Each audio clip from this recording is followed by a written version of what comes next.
Então, agora a gente vai falar do cancro de pulmão, que é o terceiro ponto mais importante. A gente está falando aí dos alvéolos pulmonares e do cancro de pulmão, que é possível de alcançar. Aqui os terapeutas biomicrohertz que estão me assistindo nesse momento sabem já do que eu vou falar, porque esse é o exemplo que eu falo para eles mais vezes em relação a sempre que está relacionado à respiração e esse processo de vida, a gente tem um tecido endodérmico afetado.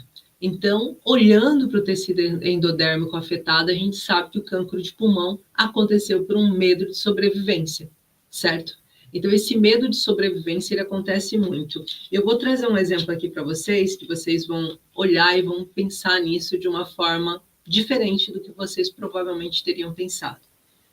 A gente passou por processos aí esses últimos anos que fizeram com que a gente repensasse na forma de viver. Eu sei que muitos já estão voltando ao normal, já estão no padrão normativo, né, e já estão dentro desse padrão. Mas a gente passou por duas situações bastante delicadas. Portugal, volta e meia, passa por situações semelhantes. E eu vou falar dos desastres naturais, primeiramente. Os desastres naturais, se você for pensar nas pessoas que passam por quase perder território, quase perder a vida, a maior parte delas depois desenvolvem problemas pulmonares. Porque aquilo era tudo para elas.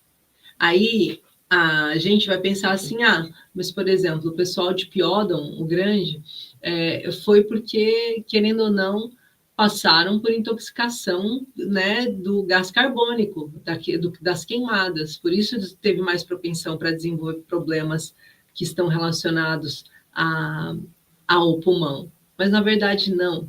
Qualquer conflito que faça com que você perca as suas coisas de forma inesperada e que você tenha ancorado naquela coisa que você perdeu, a sensação de que a sua vida vai embora e que você não vai ser capaz de viver a partir dali, pode afetar o seu pulmão. O pulmão, ele é o centro da vida. Se você não respira, você morre. As pessoas costumam dizer até, existe a morte cardíaca, né, do coração, e existe a morte cerebral. E quando tem morte cerebral, tudo para. Mas para a morte cerebral acontecer, precisou deixar de haver a respiração. A respiração é o centro da vida. Se você não respirar, você morre. Se você não respirar, você mata. Então, a respiração é o centro. Então, tudo que é se a gente olha o que significa a função biológica do pulmão, o pulmão é das coisas mais importantes que nós temos. É a nossa caixa da vida. É mais do que o coração, na minha opinião, e é mais do que o cérebro. Porque se a gente não respirar, já era. E se a gente não respirar por um determinado ponto, a gente consegue matar muitas partes do nosso corpo só deixando de respirar. Quanto mais tempo a gente fica sem respirar, mais partes do nosso corpo a gente leva a óbito. Então, isso significa que o pulmão é o centro da vida. E quando a gente olha para isso, qual é o contrário de vida? É morte. Logo, conflitos de medo de morrer, de eu não sei se eu sobrevivo a partir disso, e agora, será que eu sou capaz de viver? Vai trazer adoecimento do pulmão. Vai fazer com que você passe a desenvolver problemas bronquiorrespiratórios, vai fazer com que você desenvolva alergias. Vou trazer aqui só umas florzinhas para a gente agora. Aquela criança que desde pequena tem problemas de pulmão, respiratório, ela normalmente passou por um parto ou um processo de gravidez gestacional de quase perder a vida o tempo todo. Ou porque foi um processo em que, no momento do nascimento, asfixiou, ficou sem água, foi um parto difícil, tentou fazer, não conseguiu, ou porque durante a gestação a mãe pensou em aborto e trouxe para essa criança esse pensamento, aí nasce a criança com problemas respiratórios, com a facilidade de desenvolver rinite, sinusite, bronquite, né? E todas as ites que existem relacionadas ao pulmão vão acontecer. Por quê? Porque eu passei por esse medo de morrer, de perder a minha vida. Então, é importante a gente entender que pânico súbito, medo de perder a vida, de perder alguém próximo, né? Aquela pessoa que a gente ama, que a gente fala, se minha mãe morrer, eu não sei se eu sou capaz de viver. Então, logo a gente pode ir abaixo, pode desenvolver esse problema pulmonar. O que a gente precisa guardar como frases, né, que os pacientes eles vão acabar dizendo? Foi um susto que eu pensei que eu ia morrer, não tinha certeza se eu morria ou não.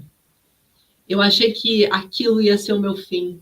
Pacientes que dizem isso, seja em acidentes, seja em situações de catástrofe ambiental, seja em situações de perda de entes queridos, seja em situações de grande susto, seja em situações que entrou na água para dar um mergulho, a água... Todas essas situações, elas vão mexer com o nosso sistema endodérmico e vão criar uma reação. Quando é que vira cancro de pulmão? Quando esse medo e essa questão é constante, quando esse paciente está sempre lutando contra a própria vida, está sempre passando por situações difíceis, está sempre passando por situações que ele não tem tempo de ressignificar. Aí vocês vão dizer, Gi, mas espera aí, o pulmão, o cancro de pulmão, ele não é altamente incentivado ou mais fácil quando uma pessoa fuma do que quando uma pessoa não fuma? E se vocês verem as pesquisas recentes, vocês vão ficar alarmados como eu fiquei. Na verdade, existe uma grande taxa de pessoas que não fumam e que têm cancro de pulmão. E não é alto o número de pessoas que desenvolvem cancro de pulmão por conta do cigarro.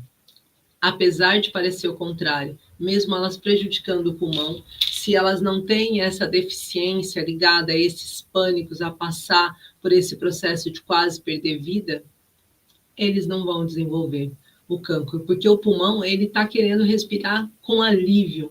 Mas se você tem medo, o que o medo faz com a gente? Gente, o medo sufoca. Então, o tempo, o nosso corpo, ele tenta compensar esse ar que está sendo perdido, criando mais tecido alveolar. Então, o tecido, quando ele prolifera tecido, né? Sempre que a gente está falando de cancro, a gente está falando de proliferação. Então, quando ele prolifera o tecido, ele está fazendo o quê? Deixa eu ganhar mais espaço para ver se eu respiro, porque eu já não tenho ar, ok? Então, é importante vocês pensarem nisso. Deixa eu só ver, mexe com a respiração por conta do alto estresse, é isso? Quando são aqui, ok. Denise, você perguntou se mexe com a respiração por conta desse alto estresse. Não é um alto estresse comum. Se você for pensar, em todas as outras situações também há estresse, mas é um estresse com sensação de que eu vou perder a vida ou que eu vou morrer por conta disso. Por exemplo, se você ficar trabalhando muito tempo num trabalho que você não gosta, eu te dou certeza absoluta que você vai desenvolver vários problemas ligados à respiração. Você vai estar volta e meia gripada, volta e meia com o nariz corizando, volta e meia garganta trancada, por quê? É o seu corpo dizendo, eu não suporto mais isso, eu não aguento mais, eu não sobrevivo mais aqui. Aí parece que você desenvolve alergia do lugar, você chega no trabalho e já começa a espirrar. Essas são as sensações, tá bom? E sim, Denise, sempre que a gente passa por uma situação em que a gente está quase morte, né? A gente vai ter muita adrenalina, porque é o risco muito grande de que aquilo aconteça e a gente fica com esse receio, tá? Aqui, curioso, meu filho esteve tempo demasiado na barriga, já esteve em sofrimento, gravidez de risco e sinusite.